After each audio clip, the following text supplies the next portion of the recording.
शुरुआत एक तूफान और बारिश भरी रात से होती है, जहां पर चार लड़के दिल्ली से मंगलपुर नाम के स्टेशन पर कहीं जाने के लिए रात 1 बजे वाली पैसेंजर ट्रेन पकड़ने आए हुए थे, क्योंकि उनके दोस्त की शादी थी। लेकिन स्टेशन मास्टर से पूछताछ करने पर उनको पता लगता है कि बारिश की वजह से ट्रेन लेट हो गई है। तो ये चारों वहाँ पर बैठे हुए एक बाबा के पास जाकर आग सेकने लगते हैं, एज वहाँ पर ठंड काफी हो रखी थी। ये बाबा अब उनको मंगलपुर की एक कहानी सुनाने लगते हैं, जहाँ पर ये माना जाता है कि वहाँ पर कोई भी लड़की शादी नहीं कर सकती, क्योंकि अगर ऐसा होता है तो कोई राक्षस आकर उस दुल्हन को उठाकर ले जाता है। अब बाबा की कहानी पास्ट को दिखाती है, जहाँ पर हमको ये पता लगता है कि एक कपल की नई नई शादी हुई थी और पूरा परिवार बस में बैठकर वहाँ से लखनऊ एयरपोर्ट जा रहे थे। लेकिन तभी रास्ते में हम गौर करते हैं कि कुछ लोग उनको ये बताते हैं कि बारिश और तूफान की वजह से ये रास्ता तो बंद है, तो उनको मंगलपुर होते हुए जाना होगा। बस ड्राइवर मंगलपुर से ही था। वो सबको वार्न करता है, डर रहा होता है कि 12 साल पहले आखिरी दुल्हन गायब हुई थी और अगर उस रास्ते से गए तो दुल्हन समेत सब खत्म हो जाएंगे। लेकिन उसकी कोई नहीं सुनता। अब उस रास्ते पर जाने से होता यह है कि बस का टायर पंचर हो गया था, जो कि एक जंगल के पास हुआ था।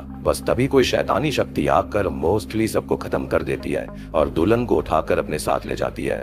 फिर इसके बाद कहानी आती है मंगलपुर के महल के मालिक आचार्य दुष्यंत जी पर, जिनका देहांत हो चुका था और उनकी चिता के सामने शांताराम, उनका मैनेजर, ये सब देख रहा होता है, बातें कर रहा होता है, जिनको आचार्य के गुजर जाने का बहुत ही अफसोस था।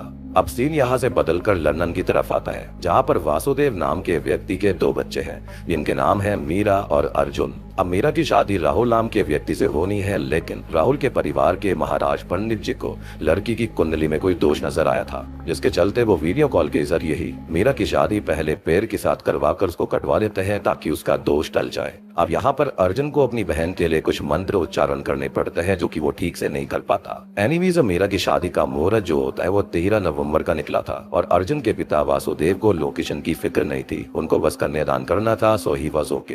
अब हम देखते हैं कि वासुदेव अपने बेटे अर्जुन के साथ ऊपर से सख्त है, क्योंकि उसने बहुत से लोगों से कर्ज ले रखा है, लेकिन अंदर ही अंदर वो उसे बहुत प्यार करता है और इस बात को मीरा भी अर्जुन को बता देती है। अब असल में वासुदेव किसी लेक्चर के लिए सिडनी निकल रहे होते हैं और उस दौरान उन्होंने अपने बच्चों को फोन करने से मना कर दिया था। खैर वासुदेव के निकलते ही वहाँ पर एक लॉयर आता है, जो कि ये बताता है कि मीरा के नाम पर उसके दादाजी आचार्य दुष्यंत ने एक बहुत ही बड़ा महल छोड़ा है, जिसकी कीमत 500 करोड़ इंडियन रुपीज है। और इस बात को सुनकर तो मीरा और अर्जुन दोनों ही शॉक्ड हो गए थे, एज उनको पता ही नहीं था कि उनके दादाजी भी हैं। अब इनकी माँ का नाम यशोदा हुआ करता था और अब दोनों ही बच्चे अपने पिता को ये सब कंफर्म करने के लिए कॉल करने की कोशिश करते हैं, लेकिन वो कॉल ही नहीं उठाते। अब अर्जुन डिसाइड करता है कि पहले वो वहाँ पर जाकर चेक करेगा कि आखिरकार सीन है क्या, और फिर वो मीरा को बताएगा। और बस अर्जुन निकल पड़ता है मंगलपुर जाने के लिए। मीनवाइल हम सिडनी के अंदर वासुदेव को सोर्स, एंजल्स, डीमंस और योगीज पर एक लेक्चर देते सुनते हैं, जहाँ पर काला जादू का भी जिक्र आया था। अब बैकग्राउंड स्लाइड के अंदर हमें चमगादड़ जैसे इंसानी क्रीचर को देखते हैं, जो कि सेम वैसे ही नजर आ रहा था जैसा कि उस दुल्हन को उठाने वाला क्रीचर था। वासुदेव का ये कहना था कि हम इंसानों के अंदर सब कुछ है, एंजल्स हैं, डीमंस हैं, लेकिन कई बार इंसान की डिमोनिक प्रवृत्ति जो होती है वो बाहर आ जाती है, जिससे कि बड़ी दिक्कत होती है।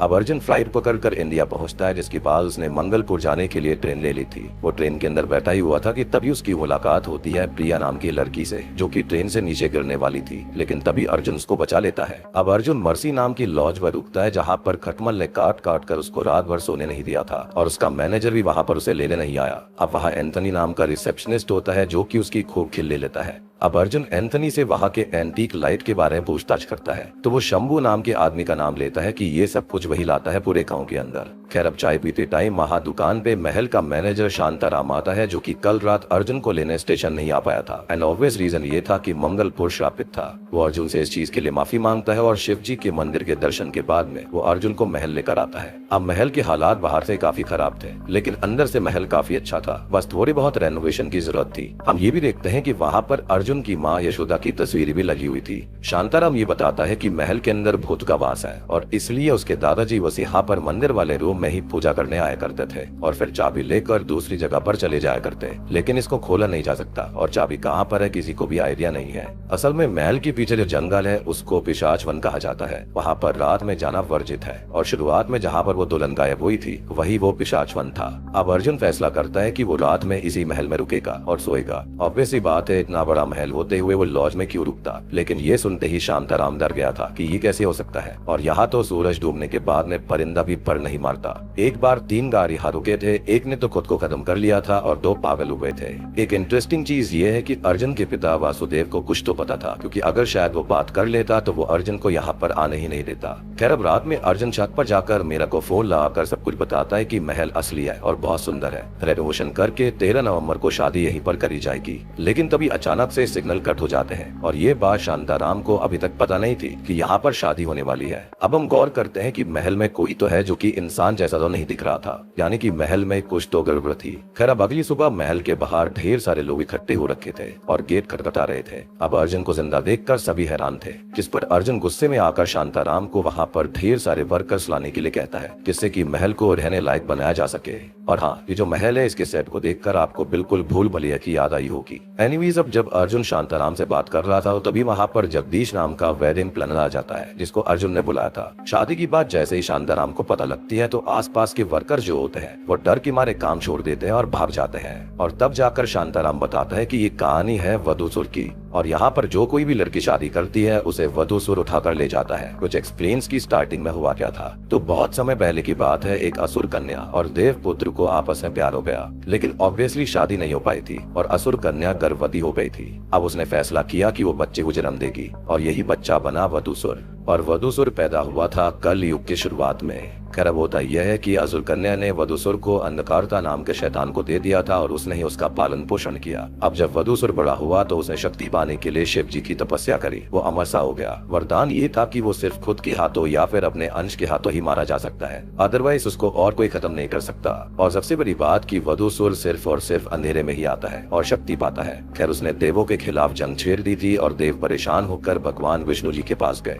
अब विष्णु जी ने लीला रची और वृक्षणी को भेजा, जो बहुत ही सुंदर थी, जिसके प्यार में वसुधर पड़ गया था। लेकिन शादी के दौरान ही वृक्षणी ने वरमाला के अंदर ही खंजर छुपा रखा था, जिसको वधूसुर की छाती में उसने दे मारा, जिससे कि उसका विशाल काय शरीर वहीं पर गिर पड़ा। लेकिन ऑब्वियस ही बात है कि वधूसुर को ऐसे मारा नहीं जा सकता और उसकी आत्मा वहीं पर थी। और उसका जो वरदान था उसके चलते वृक्षणी वधूसुर की समाधि, जो कि अब एक टेम्पल है, उसके ऊपर ही अपने हाथ रखकर बिजली की शक्ति से पेड़ में कन्वर्ट हो गई, जिससे कि वधूसुर यहीं पर कैद सा हो गया। और फिर वो इंतजार करने लगा कि कब कौन उसको उठाएगा और फिर अपने चमगादड़ की सेना के साथ वो दुनिया पर हमला करेगा। और अब बस शांताराम वहाँ से भागने लगता है कि तभी उसको एक गांव वाला शंभू कहकर पुकारता है। तो अर्जुन समझ जाता है कि महल का मैनेजर ही चीजें चुराकर एंथनी को और गांव वालों को बेच रहा था।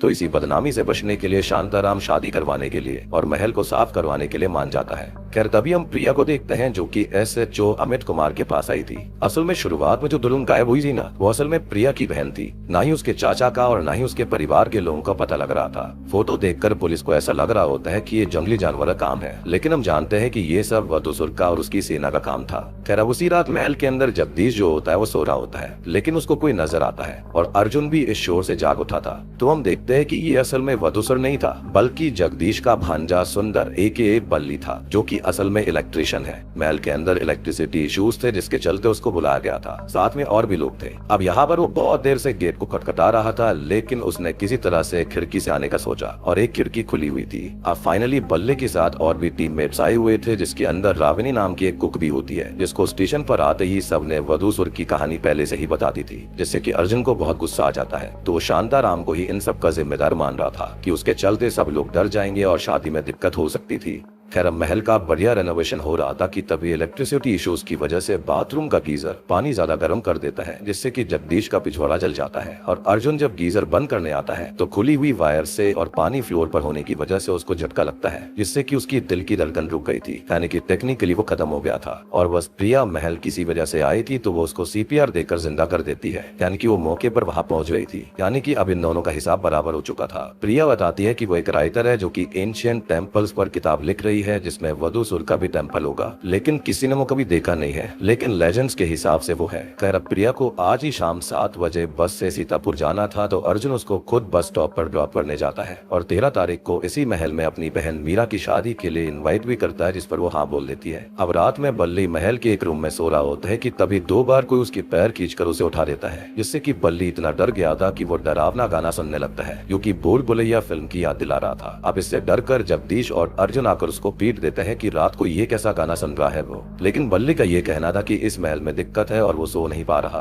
खैर अब जैसे ही दोनों चले जाते हैं तो उसके बाद हम नोटिस करते हैं कि कोई चमगादड़ जैसी चीज आकर बल्ली को पलस कर लेती है। अब हम एक खास चीज नोटिस करते हैं कि जब से अर्जुन मरकर वापस जिंदा हुआ था उसको महल के अंदर और बाहर मारे हुए लोग दिख रहे थे, यानी कि उनकी आत्माएं दिख रही थी जो कि कोई और नहीं देख पाता। और इसी चक्कर में बल्ली और शांताराम पिट जाते हैं। इसी के चलते शांताराम वहां से चला गया था। अब यहाँ पर जोक्स और सब कुछ काफी अच्छे से लैंड करते हैं। यहाँ पर और जोक्स भी हैं लेकिन हंसी लाने में ये कामयाब थे। अब हम देखते हैं कि रागिनी कृष्णा जी के स्टैचू को साफ कर रही थी कि बल्ली स्टैचू देखते ही पजेस्ड हो जाता है। और ऐसा इसलिए हुआ था क्योंकि वधूसुर भगवान कृष्णा से डरता था। और सबसे बड़ी बात की वृक्षणी वाली जो लीला थी उन्होंने ही रची थी। अब वो उनको वहाँ से हटने के लिए कह रहा होता है लेकिन अर्जुन को लगता है कि वो रागिनी को गंदे इशारे कर रहा है तो उसको फिर पीट देता है। और इस चीज से जगदीश भी परेशान था लेकिन बल्ली वो काम से निकाला नहीं जा सकता था। एज महल की सारी वायरिंग के बारे में उसको पता था। लेकिन हम देख पाते हैं कि वधूसुर रियल गॉड से किरनर रहता है। अब अर्जुन को मार्केट साइड प्रिया दिखाई देती है जिसने अचानक से साड़ी पहन ली थी। अब प्रिया शॉक हो गई थी कि अर्जुन ने उसको इतनी भीड़ में कैसे पहचाना, लेकिन वो काफी खुश थी। प्रिया कहती है कि वधूसुर के टेम्पल की कहानी शायद गलत है, एज टेम्पल तो उसको मिला ही नहीं। लेकिन वो दोनों जल्दी मिलने का प्लान बनाते हैं। मीनवाइल रात में बल्ली पजल होकर अचानक से रागिनी के रूम के पास झांकने लगता है जबकि वो वधूसुर के सामने सर झुका रहा था और बोल रहा था कि वो उनके लिए कुछ भी कर सकता है। और इस चीज का शोर सुनते हुए अर्जुन जो होता है वो जगदीश को उठाकर लेकर आता है कि देखो बल्ली कैसी गंदी हरकतें कर रहा है रागिनी के साथ। लेकिन बल्ली असल में वधूसुर के इशारे पर चल रहा था। अब अर्जुन को जंगल के रास्ते में एक मरा हुआ इंसान भी दिखता है जो कि अचानक गायब हो जाता है, जिसको देखकर वो भी शॉक्ड हो गया था।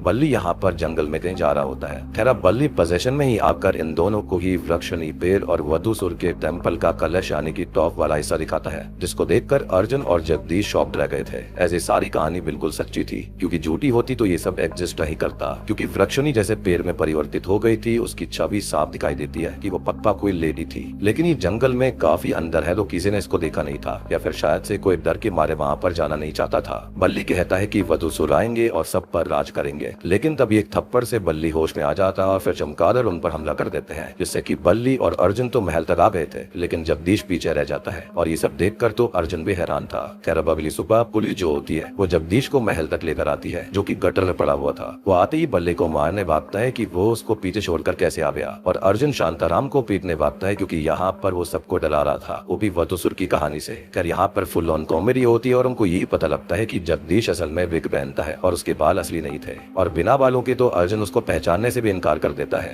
खैर अब इसके बाद फाइनली अर्जुन प्रिया से मिलता है जिसका पहनावा अचानक से बदला हुआ था। उन दोनों को एक दूसरे से प्यार भी हो जाता है और ये सारे के सारे पल अर्जुन अपने वेब कैम के अंदर रिकॉर्ड भी कर रहा था। अब अर्जुन जो होता है वो प्रिया को फाइनली वृक्षणी पेड़ और वधूसुर के टेम्पल कलश तक ले जाता है। वो वृक्षणी पेड़ के रास्ते के सामने कुछ नोटिस करते हैं कि तभी ढेर सारे चमगादड़ उनके ऊपर हमला करने बाहर आते हैं और हवा में उड़ने लगते हैं। इस पर अर्जुन का कहना था कि चमगादड़ ऐसे नहीं करते, दिन में तो बिल्कुल भी नहीं। हम गौर करते हैं कि पूरा आसमान काला हो गया था और डार्क नाइट जैसे चमगादड़ वहाँ पर हवा में गोल गोल घेरा बना रहे थे जो कि सूरज को ढक रहे होते हैं। प्रिया अर्जुन को भागने के लिए कहती है कि वधूसुर आ रहा है और उनको रोशनी में जाना होगा, नहीं तो वो मारे जाएंगे क्योंकि रोशनी में वधूसुर नहीं आ सकता। और बस तभी हम वधूसुर को देखते हैं जो कि बाहर आ रहा था, जो कि काफी भयानक था। लेकिन ऐसा लग रहा होता है कि ये कोई इंसान है जिसको वधूसुर ने पदस करके रखा हुआ है। एज असली असुर तो इतना छोटा नहीं हो सकता क्योंकि उसका विशाल काय शरीर था, ऐसा कहानी में बताया गया था। यानी कि कहानी यहाँ पर काफी उलझी हुई नजर आ रही थी। हम अब एक चीज और नोटिस करते हैं कि जगदीश कम पैसों में काम करवा कर अर्जुन को 10 गुना ज्यादा बिल बताया करता था।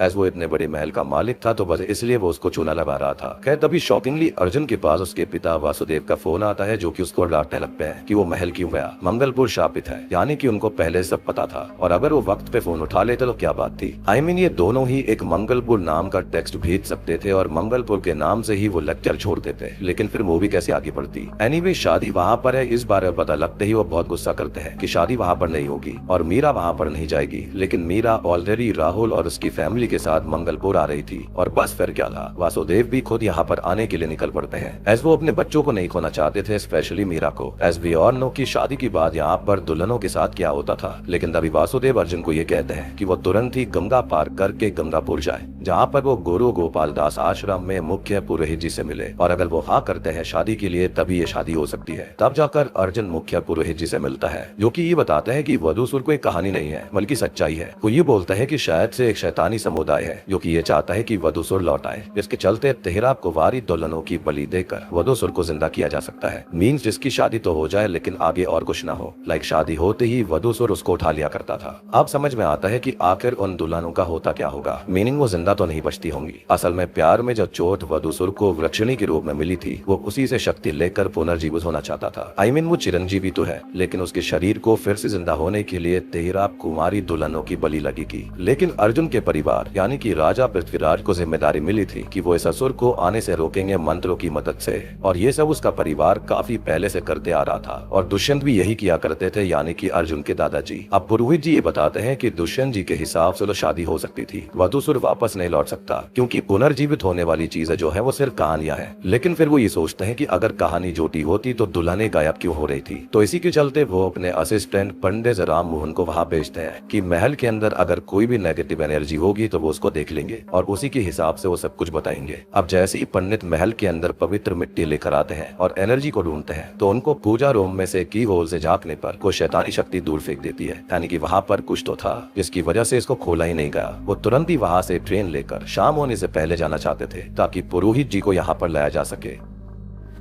वो ये कहते हैं कि पूजा रूम समेत हर जगह दिया जला दिया जाए, ऐसे वधूसुर रोशनी के अंदर नहीं आ सकता, और दिए की पवित्र अग्नि में तो बिल्कुल नहीं। तो इसके चलते सभी लोग ठीक ऐसा ही करना शुरू कर देते हैं, और अर्जुन भी ये सब नजारा देखकर काफी डर गया था। तो वो खुद ही पंडित जी को छोड़ने चाहता है, लेकिन तभी हम देखते हैं कि एक व्यक्ति अपनी शक्ति से सूरज को ढक रहा होता है, जो कि पक्का वधूसुर की शक्ति थी। और अंधेरा होने से होता यह है कि वधूसुर की शक्ति से अर्जुन की कार के सामने पेड़ गिर जाता है, क्योंकि ये शक्ति नहीं चाहती थी कि ये बात पुरोहित जी तक जाए। और अब इनके पास बचने का एक ही रास्ता था, जो कि मंदिर था। तो शिव जी का वही मंदिर जिसके अंदर सबसे पहले अर्जुन ने अपना माथा टेका था। अब वहाँ पर ये दोनों भागते हैं, लेकिन तभी वहाँ पर लोहे का तिरपाल जो होता है वो उड़ता हुआ आता है और पंडित का गला काट डालता है। अर्जुन मंदिर के पास था, नंदी बाबा के पास था, जिससे कि वो तो बच गया था, लेकिन पंडित जी नहीं बच पाए। अब पुलिस के साथ अर्जुन महल पहुँचता है, जहाँ पर आश्रम में पंडित जी के बारे में खबर कर दी गई थी, लेकिन अर्जुन काफी डरा हुआ था। पुलिस वाले ये समझ रहे थे कि खराब मौसम होने की वजह से ऐसा हुआ होगा, जो कि काफी आम बात है। खैर अंदर जाते ही सारे दिए बुझ जाते हैं और अर्जुन अब हथौड़ा लेकर पूजा रूम तोड़ने की कोशिश करता है, लेकिन तभी वहाँ पर वधूसुर आ जाता है, जो कि अंधेरे में अर्जुन पर बहुत हमला कर रहा था। लेकिन बार बार अर्जुन कभी नोकिया फोन की लाइट से, फ्रिज की लाइट से बच रहा होता है। खैर महल के बाहर वधूसुर उसको मारे डालता, लेकिन जेब में कार की चाबी होने से वो कार की लाइट को ऑन करने से बच जाता है, और फिर अर्जुन रात भर कार में ही सोता है। अभी सुबह आकर जगदीश उसको जगाता है, जहाँ पर अर्जुन की पीठ पर खरोच के निशान थे, जिससे कि अर्जुन को भरोसा हो चला था कि हाँ, वधूसुर और यहाँ पर शांताराम की बताई हुई कहानी असली थी। अब अर्जुन अपने पिता को कॉल करता है, जो कि ट्रेन में ही थे। वो कहता है कि पापा आप सही थे, शादी कैंसिल करनी होगी। लेकिन तभी मीरा और राहुल उसके परिवार के साथ महल में पहुंच जाते हैं, एंड ऑब्वियसली अब शादी कैंसिल करना नामुमकिन था, तो शादी की तैयारियां फिर से होने लगती है। ऐसा लग रहा था कि जैसे ये सब कुछ एक सोची समझी चाल थी, ताकि मीरा यहाँ पर आकर ही शादी करे। अर्जुन के पिता सोचते हैं कि शादी करनी है तो गंगा पार कर सकते हैं, ऐसे वहाँ पर वधूसुर की शक्ति नहीं चलती। लेकिन ये सब भी फेल कर जाता है, क्योंकि मीरा को और राहुल के परिवार को इस बारे में समझाना नामुमकिन था कि महल के अंदर शादी क्यों नहीं हो सकती।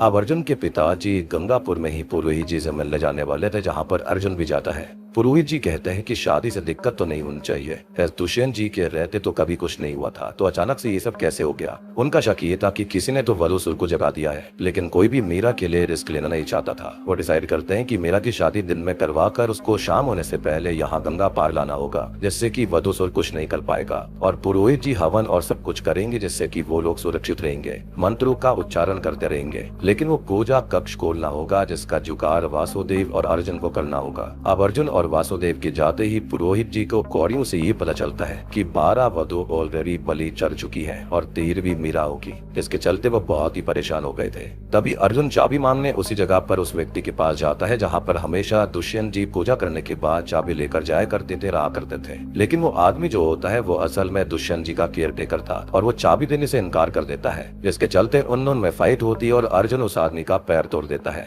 तभी वहाँ पर वासुदेव भी आ चुका था, और ऊपर से कोई आदमी इन पर गोली चला देता है। शॉकिंगली ये कोई और नहीं बल्कि दुष्यंत खुद था। जी हाँ, यानी कि वो मरा नहीं था बल्कि जिंदा था। अपनी मौत का नाटक किया, और वासुदेव उसको गुरुजी कहकर बोलता है। मतलब कोई बेटा अपने पिता को गुरुजी कहकर क्यों बोलेगा। खैर दुष्यंत बस एक बात कहता है कि वो लोग यहाँ से चले जाएं, और उसको बस अपने बेटे को बचाना है। ये सुनकर तो अर्जुन भी हैरान था। अब अर्जुन पुरोहित जी और वासुदेव के सामने पूछता है कि राज है क्या और ये सब हो क्या रहा है, और तब जाकर इस कहानी के असली पत्ते खुलते हैं। असल में दुष्यंत जी इस महल में एक आश्रम चलाया करते थे जहाँ पर ढेर सारी एजुकेशन भी होती थी और उनके दो शिष्य हुआ करते, एक तो वासुदेव और एक उनका खुद का बेटा माधव। और देखने वाली बात यह है कि अर्जुन जो है वो बिल्कुल हूबहू माधव जैसा दिखता था। खैर एक दिन उनके आश्रम के अंदर नृत्य कला सिखाने के लिए यशोदा आती है। यहाँ पर एक लव ट्रायंगल बन गया था। वासुदेव और यशोदा एक दूसरे से प्यार करते थे, लेकिन माधव भी यशोदा के प्यार में गिर गया था। और यहाँ पर ट्रायंगल क्या ही कहेंगे, मोर लाइक कि यहाँ पर जो माधव था उसको यशोदा से प्यार था। खैर अब दुष्यंत माधव और वासुदेव को कुछ मंत्र उच्चारण करवा रहे थे,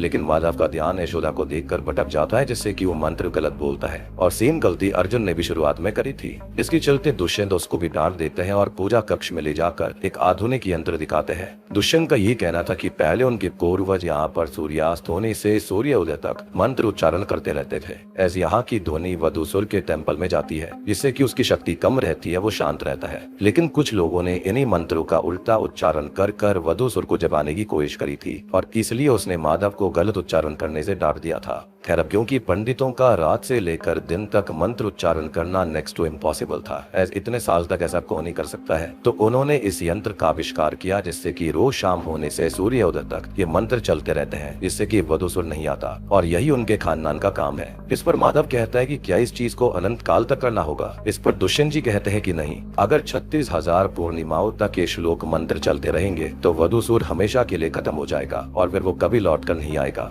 यानी कि लगभग 3,000 साल तक। और हाँ एक चीज और, अगर कोई वधूसुर को जगाता है तो वो उसकी हर एक इच्छा को तो पूरी कर देगा, लेकिन इसके बदले वो इंसान वधूसुर का गुलाम बन जाएगा, हमेशा के लिए उसका वैसल बन जाएगा। तो इसलिए ये प्रथा कभी टूटनी नहीं चाहिए और मंत्रों का उच्चारण कभी उल्टा नहीं होना चाहिए। अब महल में हर साल एक नाटक हुआ करता था जिसके जरिए वृक्षणी और वधूसुर की कहानी दर्शाई जाती थी। तो यशोदा वृक्षणी बनती है और माधव वधूसुर बनता है। यहाँ पर खूब नाच गाना होता है, लेकिन तभी यशोदा गिरने वाली थी कि तभी उसको गायक वासुदेव बचा लेता है और दुष्यंत सबके सामने उनकी शादी पक्की कर देता है, जो कि यशोदा के परिवार से पूछ कर ही हुआ था। अब ये देखते ही माधव का दिमाग खराब हो जाता है और वो गुस्से में आकर पूजा कक्ष के अंदर यंत्र को उल्टा चला देता है, जिसके चलते वहाँ पर माधव काइंड ऑफ पजेस्ड हो गया था। अब जब दुष्यंत इस चीज को नोटिस करते हैं तो वो डर जाते हैं, एज अपने बेटे में उनको वधूसुर की छवि दिखी थी। वो अपने बेटे से रिक्वेस्ट करते हैं कि उसको यशोदा मिल जाएगी, लेकिन वो वधूसुर को ना जगाए। और बस अगले ही दिन वो वासुदेव से ये कहते हैं कि गुरु दक्षिणा के बदले उसको यशोदा को बोलना होगा, एज माधव उससे प्यार करता है। और ये बात कभी किसी को पता नहीं चलनी चाहिए कि वासुदेव ने क्या गुरु दक्षिणा दी थी। और बस दिल पर पत्थर रखकर वासुदेव अपने गुरु की बात मानकर मंगलपुर से उसी रात जाने का फैसला कर लेता है। और उसने यशोदा से बस ये कहा कि वो तो उसका इस्तेमाल कर रहा था और शादी पर उसको विश्वास नहीं है। बेसिकली उसने खुद को कल्प्रेट बना लिया था, जिससे कि यशोदा टूट जाती है और उसकी शादी माधव से करवा दी जाती है। अब माधव की इच्छा तो पूरी हो गई थी, लेकिन सुहाग रात के बाद रात को ही यशोदा की आंख खुलती है और वहाँ पर माधव नहीं था। जब वो पूजा कक्ष में जाती है तो देखती है कि माधव को वधूसुर ने पदस्थ कर लिया था। अब वो उसका गुलाम था और उसकी छवि बिल्कुल बदल चुकी थी, जिसके सामने दुष्यंत पुत्र मोह में ये कहते हैं कि वो कुछ भी करेगा, बस वधूसुर उसके बेटे को आजाद कर दे। और ये भयानक नजारा देखकर यशोदा इतनी डर जाती है कि वो भागकर वासुदेव से जा लिपटती है, जो कि वहाँ से जा ही रहा था। और अब बस यशोदा और वासुदेव मंगलपुर छोड़कर भाग जाते हैं और लंदन सेटल हो जाते हैं,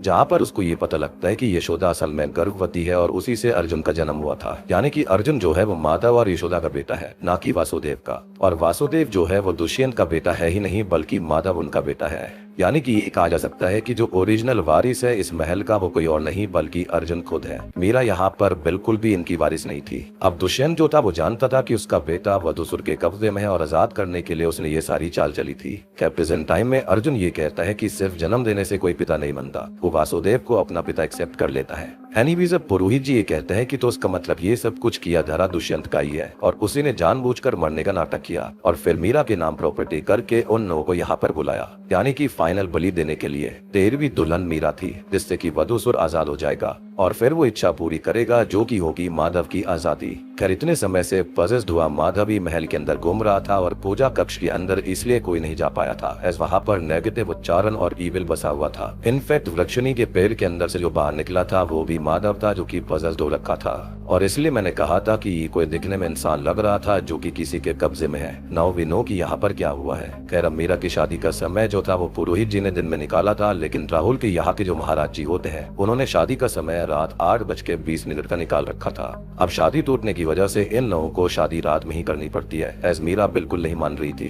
अब पजस धुआ बल्ली जनरेटर बंद कर देता है जिससे कि पूरे महल में अंधेरा हो जाता है। शादी तो हो चुकी थी, लेकिन अब ये समझ में आता है कि क्यों दुष्यंत ने इस महल के अंदर वायरिंग का काम कभी नहीं करवाया, एज उससे उसके पजस धुए बेटे को दिक्कत होती थी। बस अब क्या था, शादी तो हो चुकी थी और वधूसुर मीरा को बंद कमरे से उठाकर ले जाता है, जो कि उसके भाई ने ही उसकी सुरक्षा के लिए किया था। लेकिन अर्जुन अब अपनी बहन को बचाने जाता है, जिसको पुरानी 12 दुल्हनों की आत्माएं इशारों से बताती है कि मीरा कहाँ पर है। अब महल में रहकर अर्जुन और पुरोहित जी पूजा कक्ष का दरवाजा तोड़ते हैं और अर्जुन को फाइनल दुल्हन, जो कि शॉकिंगली दिखने में बिल्कुल प्रिया जैसी थी, इशारा करके ये बताती है कि वधूसुर के टेम्पल के अंदर मीरा है। यानी कि ये प्रिया कभी थी ही नहीं, बल्कि ये उसकी ट्विन सिस्टर थी। तभी तो वो अचानक से प्रकट हो गई थी। खैर ये प्लॉट तो सभी लोगों ने मोस्टली उसकी एंट्री पर ही पकड़ लिया होगा। एनीवेज अर्जुन अंदर जाता है, जहाँ पर एक घेरे के अंदर 12 दुल्हनों को बैठाकर सेक्रीफाइस करा गया था। वहाँ पर उनके कंकाल थे जिन्होंने लाल साड़ी पहनी हुई थी और 13वीं दुल्हन अब मीरा होने वाली थी। इसको हिप्नोटाइज करके वहाँ पर बैठाया गया था। उसकी भी बलि दी जाने वाली थी कि तभी अर्जुन अपने ही पजेस्ड पिता माधव पर हमला कर देता है। अब काफी लड़ाई होती है, लेकिन अर्जुन अपने पजेस्ड हुए पिता माधव से जीत नहीं पाता और वृक्षिणी के पेड़ के पास आकर, यानी कि उसके हाथ के पास आकर बेहोश हो जाता है। कि तभी जब बलि दी जाने वाली थी तो वासुदेव और पुरोहित जी यंत्र को चालू करके मंत्र उच्चारण शुरू कर देते हैं, जिससे कि माधव और दुष्यंत को दिक्कत हो रही थी, वो बलि नहीं दे पा रहे थे। और बस तभी अर्जुन वृक्षिणी के पेड़ की उंगली पकड़कर खड़ा हो जाता है, चिल्लाने लगता है। अब यहाँ पर वो अर्जुन है और सारथी बनकर विष्णु जी ना आए, कृष्ण जी ना आए, ऐसा नहीं हो सकता। तो विष्णु जी शक्ति देते हैं और वृक्षिणी के पेड़ से एक लाइटनिंग दौड़ती है, जो कि अर्जुन के अंदर समा गई थी। और अब वो वृक्षिणी के पेड़ की उंगली को तोड़कर सीधा माधव के पेट में घुसा देता है, जिससे कि माधव खत्म और वधूसुर का पोजीशन भी। और सबसे बड़ी बात आपको याद होगा कि वधूसुर को वरदान था कि वो खुद को या फिर उसका अंश ही उसको खत्म कर सकता था। तो इनडायरेक्टली अर्जुन वधूसुर का ही बेटा है और ये भी विष्णु जी की ही लीला थी कि 36,000 में से बस 2 पूर्णिमा बची हुई थी और उससे पहले ही ये वध हो गया। लेकिन वधूसुर को जगाने के लिए जो यज्ञ किया जा रहा था, उससे वधूसुर बाहर आता दिखाई देता है, जो कि काफी भयानक था। और वो था रियल वधूसुर, जो कि अब शक्तिहीन हो चला था, एज बलि पूरी ही नहीं हुई। लेकिन स्टिल दुष्यंत बलि देने की कोशिश करता है, लेकिन अर्जुन उसके सर में कुल्हाड़ी मारता है, जिससे कि वो खुद यज्ञ में गिरकर भस्म हो गया था, जिससे कि अर्जुन मीरा बच जाते हैं और पूरा का पूरा टेम्पल गिरने लगता है। बेसिकली वधूसुर की समाधि गिरने लगती है। अब बचते बचते ये दोनों उस जगह आ गए थे जहाँ पर पूजा कक्ष था, एज रास्ते जुड़े हुए थे, जिस पर अर्जुन के पिता मीरा से ये कहते हैं कि ये सब वो कभी किसी को ना बताए और इसको एक बुरा सपना समझकर भूल जाए। अब इसी तरह से वधूसुर का खात्मा कर दिया जाता है और अच्छाई की बुराई पर जीत को एक बार फिर से दर्शाया जाता है। खैर अब अगले दिन मीरा की विदाई होने लगती है। शादी तो पूरी हो ही गई थी, लेकिन अर्जुन राहुल के साइड वाले महाराज को अकेले में ले जाकर पीट देता है कि सब कुछ कुंडली से नहीं होता, मेहनत भी करनी पड़ती है, जिसके चलते वो थोड़ा सुधर गया था और डर गया था। लेकिन हाँ, राहुल और उसके घर वाले काफी टॉक्सिक दिखाए गए हैं। मीरा पता नहीं क्यों राहुल के चक्कर में थी, एज वो एक सेकंड में घर वालों के कहने पर रिश्ता तोड़ने को तैयार था। खैर अब शॉकिंगली राहुल को ये पता लगता है कि प्रिया को तो प्रपोज और गाने वाली चीज के बारे में कुछ याद ही नहीं है, और सबसे बड़ी बात कि वो तो शादीशुदा है, लेकिन वो उसको पसंद करती है। अगर शादी नहीं हुई होती तो पक्का उससे शादी कर लेती। और वो यहाँ पर सच्चाई बताती है कि वो तो यहाँ पर अपनी ट्विन सिस्टर को ढूंढने आई थी और वो कोई राइटर भी नहीं है। राइटर तो उसकी बहन थी, इसका नाम चित्रा था, जो कि कभी नहीं मिली, ना ही उसकी बॉडी मिली। और हम जानते हैं कि उस बेचारी के साथ क्या हुआ था। खैर अब अर्जुन यहाँ पर डिसबिलीफ में आकर भागकर अपनी वीडियो रिकॉर्डिंग चेक करता है, जिसके अंदर वो अकेले नाच रहा था, यानी कि वो एक भूत के साथ प्यार में था। और शायद चित्रा भी उससे प्यार करती थी, क्योंकि उसको वो प्यार का सुख जीते जी नहीं मिला जो कि उसने मरने के बाद जी लिया था। क्योंकि उसको वो प्यार का सुख जीते जी नहीं मिल पाया जो कि अब उसने मरने के बाद जी लिया। खैर अब कहानी प्रेजेंट टाइम में आती है, जहाँ पर वो बाबा उन 4 लड़कों को कहानी सुना रहा था। वो बताता है कि अर्जुन कभी वापस नहीं लौटा, ऐसा वो पिछले 24 साल से यहाँ रहकर अपने पिता माधव की आत्मा के लिए, मोक्ष के लिए पूजा कर रहा है। खैर अब ट्रेन आ चुकी थी और चारों लड़के वहाँ से जाने लगते हैं। तभी हमको पता लगता है कि ये बाबा कोई और नहीं बल्कि शॉकिंगली अर्जुन खुद था। जी हाँ, यानी कि वो यहाँ से गया ही नहीं था और वो बस ये कहता है कि दुनिया में बहुत अलग अलग प्रकार के भूत होते हैं, तो क्या कहीं वो खुद तो भूत नहीं है, या फिर वो चारों लड़के भूत तो नहीं थे। एज अर्जुन भूतों को देख सकता था। चाहे अब यहाँ पर कुछ भी हो, अर्जुन अंतिम समय तक अपने पिता की आत्मा की शांति के लिए पूजा करता रहता है। इसी के साथ में भूत बंगला मूवी यहीं पर खत्म हो जाती है।